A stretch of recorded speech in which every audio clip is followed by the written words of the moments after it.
ಕಾಂಗ್ರೆಸ್ಸಿನ ಲಿಂಗಾಯತ ನಾಯಕರ ಸಭೆ ವಿಚಾರಕ್ಕೆ ಸಂಬಂಧಪಟ್ಟ ಹಾಗೆ ಲಿಂಗಾಯತ ನಾಯಕರು ಸಭೆ ಮಾಡಿದ್ರೆ ತಪ್ಪೇನು ಅಂತ ಎಂಬಿ ಪಾಟೀಲ್ ಪ್ರಶ್ನೆಯನ್ನ ಮಾಡಿದ್ದಾರೆ.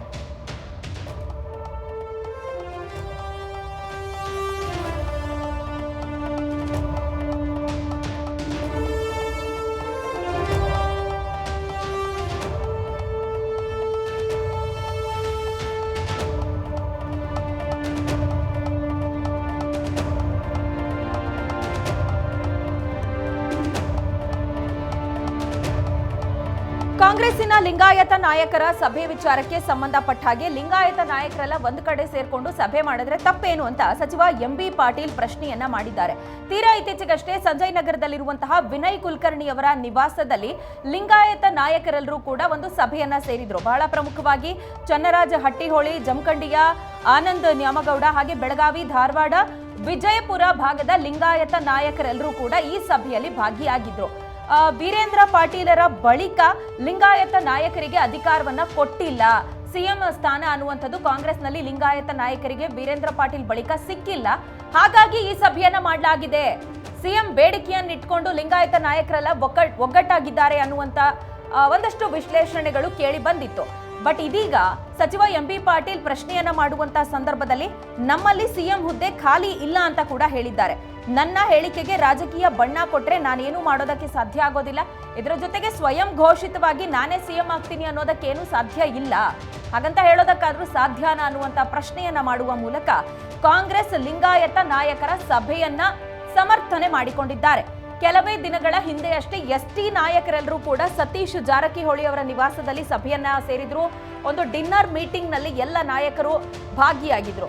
ಸೊ ಈ ಸಂದರ್ಭದಲ್ಲಿ ಬಹಳ ಪ್ರಮುಖವಾಗಿ ರಾಜ್ಯದಲ್ಲಿ ಈಗ ನಾಯಕತ್ವ ಬದಲಾವಣೆ ಅನ್ನುವಂತ ಚರ್ಚೆ ಆಗುವ ಸಂದರ್ಭ.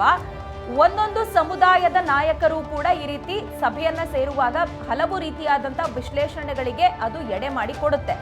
ಎಸ್ಟಿ ನಾಯಕರು ಸಭೆಯನ್ನ ಸೇರಿದ್ರು, ಅದಾದ ಬಳಿಕ ಲಿಂಗಾಯತ ನಾಯಕರು ಸಭೆಯನ್ನ ಸೇರಿದ್ದು ಇದೀಗ ಅನೇಕ ರೀತಿಯಾದಂತಹ ಪ್ರೆಡಿಕ್ಷನ್ಗಳಿಗೆ ಕಾರಣವಾಗ್ತಿರುವಂತಹ ಸಂದರ್ಭದಲ್ಲಿ ಲಿಂಗಾಯತ್ ನಾಯಕರೆಲ್ಲ ಸಭೆ ಮಾಡಿದ್ರೆ ತಪ್ಪೇನು ಅಂತ ಎಂಬಿ ಪಾಟೀಲ್ ಪ್ರಶ್ನೆಯನ್ನ ಮಾಡೋ ಮೂಲಕ ತಮ್ಮ ನಾಯಕರ ಜೊತೆಗಿನ ಸಭೆಯನ್ನ ಸಮರ್ಥಿಸಿಕೊಂಡಿದ್ದಾರೆ. ಹಾಗೆ ಸಿಎಂ ಬದಲಾವಣೆ ವಿಚಾರಕ್ಕೂ ಇದಕ್ಕೂ ಯಾವುದೇ ರೀತಿಯ ಸಂಬಂಧ ಇಲ್ಲ ಅನ್ನುವಂತ ಪ್ರಯತ್ನ ಮಾಡಿದ್ರೂ ಕೂಡ ವೀರೇಂದ್ರ ಪಾಟೀಲ್ ಅವರ ಬಳಿಕ ಲಿಂಗಾಯತರಿಗೆ ಅಧಿಕಾರ ಸಿಕ್ಕಿಲ್ಲ ಅನ್ನುವಂತ ಮಾತನ್ನ ಕೂಡ ಇಲ್ಲಿ ಸ್ಟ್ರೆಸ್ ಮಾಡಿ ಹೇಳೋ ಮೂಲಕ ಲಿಂಗಾಯತ ನಾಯಕರೆಲ್ಲರೂ ಕೂಡ ಸಿಎಂ ಸ್ಥಾನದ ಮೇಲೆ ಕಣ್ಣಿಟ್ಟಿದ್ದಾರೆ ಅನ್ನುವ ಸಂದೇಶವನ್ನ ರವಾನೆ ಮಾಡದಂತೆ ಕಾಣಿಸ್ತಾ ಇದೆ.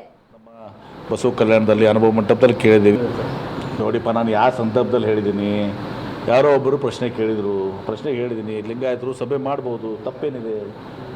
ಯಾಕಂದರೆ ನಮ್ಮಲ್ಲಿ ಸಾಕಷ್ಟು ಲಿಂಗಾಯತರಲ್ಲೂ ಕೂಡ ಸಮಸ್ಯೆಗಳಿದ್ದಾವೆ. ನಮ್ಮಲ್ಲಿ ಮೀಸಲಾತಿ ಸಮಸ್ಯೆ ಇದೆ, ಉದ್ಯೋಗದಲ್ಲಿ ಮೀಸಲಾತಿ ಪಡಬೇಕು, ಉಪಪಂಗಡಗಳು ಎಲ್ಲನೂ ಕೂಡ ಬೇರೆ ಬೇರೆದನ್ನು ಕೇಳ್ತಾ ಇದ್ದಾವೆ. ಬಸವಣ್ಣವ್ರನ್ನ ಸಾಂಸ್ಕೃತಿಕ ನಾಯಕ ಮಾಡಿರೋಕ್ಕೆ ಆದಮೇಲೆ ನಾವು ಮುಖ್ಯಮಂತ್ರಿಗಳಿಗೆ ಎಲ್ಲರೂ ಹೋಗಿ ಭೇಟಿಯಾಗಿದ್ದೀವಿ. ಎಲ್ಲ ಶ್ರೀಗಳು, ಶಾಸಕರು, ಎಲ್ಲರೂ ಮಂತ್ರಿಗಳು ಎಲ್ಲ ಕೂಡ ಹೋಗಿ ಅಲ್ಲಿ ಅಕ್ಷರಧಾಮ್ ಥರ ಒಂದು ಬಜೆಟನ್ನು ಅನೌನ್ಸ್ ಮಾಡಿದ್ದಾರೆ, ಅದಕ್ಕೊಂದು ಕಮಿಟಿಯನ್ನು.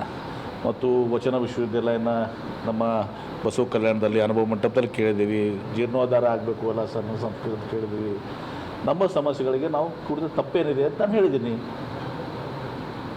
ಒಬ್ಬರು ಪಡ್ಕೊಂಡ್ರೆ ಅದನ್ನು ನಿಮಗೆ ಏನೇ ಸೀದಾ ಹೇಳಿದ್ರು ಕೂಡ ಅದಕ್ಕೆ ರಾಜಕೀಯವಾಗಿ ಹಚ್ತೀರಿ ನೀವು. ತಪ್ಪೇನಿಲ್ಲ, ಅದರಂತೆ ಎಲ್ಲ ಸಮುದಾಯಗಳು ಕೂಡಿದ್ರು ತಪ್ಪೇನಿಲ್ಲ ಅಂತ ಹೇಳಿದ್ದೀನಿ. ಪೂರ್ತಿ ನೋಡಿರಿ ನೀವು. ಒಕ್ಕಲಿಗರು ಸೇರಿದ್ರು ತಪ್ಪಿಲ್ಲ, ಲಿಂಗಾಯತರು ಸೇರಿದ್ರು ತಪ್ಪಿಲ್ಲ, ದಲಿತರು ಸೇರಿದ್ರು ತಪ್ಪಿಲ್ಲ, ಹಿಂದೂದವರು ಸೇರಿದ್ರು ತಪ್ಪಿಲ್ಲ, ನಾಯಕರುಗಳು ಸೇರಿದ್ರು ತಪ್ಪಿಲ್ಲ. ಆಮೇಲೆ ನೀವು ರಾಜಕೀಯಕ್ಕೆ ಹೋಗಿ ಹಚ್ತೀರಲ್ಲ, ಅದನ್ನು ಹೇಳಿದ್ದೀನಿ. ಕುರ್ಚಿ ಖಾಲಿ ಇಲ್ಲ. ಮತ್ತು ನಮ್ಮ ಪಕ್ಷದಲ್ಲಿ ಹೈಕಮಾಂಡ್ ಅಂತಿಮ. ಯಾರೇ ಒಬ್ಬ ವ್ಯಕ್ತಿ, ಯಾವುದೇ ಒಂದು ಸಮಾಜ, ಅದು ಲಿಂಗಾಯತರಿರ್ಬೋದು, ದಲಿತರಿರ್ಬೋದು, ಒಕ್ಕಲಿಗರಿರ್ಬೋದು, ಹಿಂದೂದವರು ಇರ್ಬೋದು, ಯಾರೇ ಇದ್ದರೂ ಕೂಡ ಹೈಕಮಾಂಡ್ ಇವತ್ತಿನ ದಿವಸ ಅಂತಿಮ. ಇವತ್ತಿನ ದಿವಸ ಹೈಕಮಾಂಡ್ ಏನು ಬಯಸ್ತದೆ ಅದು ಆಗ್ತದೆ.